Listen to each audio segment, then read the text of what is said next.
سلام دوستان، وقتتون بخیر. امروز با هم دیگه به سوالات و کلمات مرتبط با موضوع جواهرات جولری میپردازیم. اما یک سری از اقلام رو خوبه که با هم دیگه مرور کنیم که بدونیم که در رابطه با چه چیزی صحبت کنیم. انکلت پابند. چورینگ حلقه انگشت پا. بنگل or bracelet به معنای دستبند علنگو. necklace گردنبند. earrings گوشواره. teeth piercing به معنای پیرسینگ دندان. antique jewelry به معنای جواهر قدیمی هستش. فقط یک نکته رو من یادم رفت بگم، این که کلممون uncountable هستش، غیر قابل شمارش هستش. diamond jewelry به معنای جواهرات الماس نشان. حالا ما تو فارسی میگیم الماس نشان، الماس. diamond الماس. eye catching به معنای اینکه خیلی چشم به خودش میگیره، خیلی تو چشم هستش. fashion accessory به معنای حالا چیزی که به مد هستش، اکسسوری هایی که توی فشن ازش استفاده میشه. حتی ما برای اکسسوری بهش زلمزیمو هم میگن توی فارسی، ولی زیورالات کلمه قشنگتری هست براش. flashy or flamboyant. flashy به معنای باز همون تو چشم هسته، چیزی که خیلی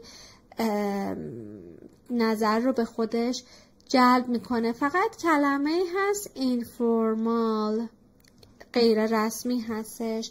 flamboyant به معنای باز چیزی که نظر رو به خودش جلب میکنه، تو چشم هستش.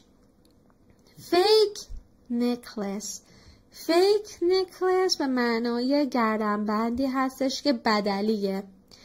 inherit jewelry from someone یعنی به ارث بردن یک جواهری از یک کسی، حالا مادر بزرگ، مادر هر کسی. mesmerized by its beauty یعنی مسحور زیبایی شدن. اگر یادتون باشه ما این رو توی تاپیک گل هم داشتیم. minimal jewelry به معنای مینیمال هست دیگه، خیلی ظریف و خیلی ساده. pearl jewelry به معنای مروارید. show financial مالی، اینکه نشون بدن اون وضعیت مالیشون رو. show financial status. a special occasion یعنی یک مناسبت خاص. to kill two birds with one stone یعنی با یک تیر دو نشون رو بزنن، هم این که پولشون رو سیف کنن، هم این که حالا به عنوان یک زیورالاتی ازش استفاده کنن. کالوکیشن بعدیمون به معنای جواهری هستش که خیلی اصلا انگاری که مثلا میبینیمش انگار واقعا اصل هستش، در صورتی که اصل نیستش. حالا کالوکیشنمون چی هست؟ custom jewelry به معنای این هستش که خیلی خیلی شبیه جواهر اصل هستش، پس شناساییش خیلی کار راحتی نیستش. invest money in something for example invest money in gold. invest money in something or put money in something به معنای سرمایه گذاری هستش. حالا ببینیم مثلا چه سوالاتی ممکنه از ما بپرسن. اینکه آیا دوست دارید جواهرات طلا استفاده کنید؟ اینکه آیا مردم کشور شما از جواهرات از طلا استفاده میکنن؟ اینکه شما کدوم نوع از طلا و جواهر رو بیشتر دوست دارید؟ گوشواره، گردنبند، دستبند، علنگو، چه چیزی رو خیلی دوست دارید و چرا؟ اینکه آیا توی مناسبت ها توی کشور شما مردم به همدیگه طلا و جواهر هدیه میدن؟ فقط 2 نکته رو من اینجا باید اشاره کنم و بعد موضوعمون رو تموم کنیم.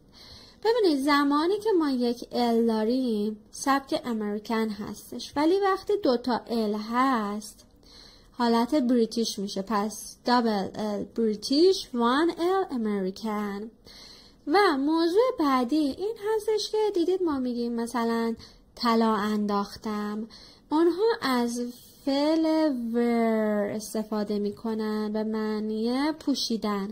حالا یک فعل با مزه دیگه این که دیدید بعضیا ما به اصطلاح میگیم هرچی که داشته انداخته، هرچی که داشته پوشیده. از فعل overdo استفاده میکنیم. overdo یعنی هر چیزی که بوده رو دیگه پوشیده، از انگشتر و دستبند و گوشواره و غیره. خب پس حتما برای این سوالات آماده بشید، به خاطر اینکه سوالهای آزمون آیلتس هست و اینکه ممکنه از شما پرسیده بشه. امیدوارم که این ویدیو برای شما مفید بوده باشه. خدا نگهدار.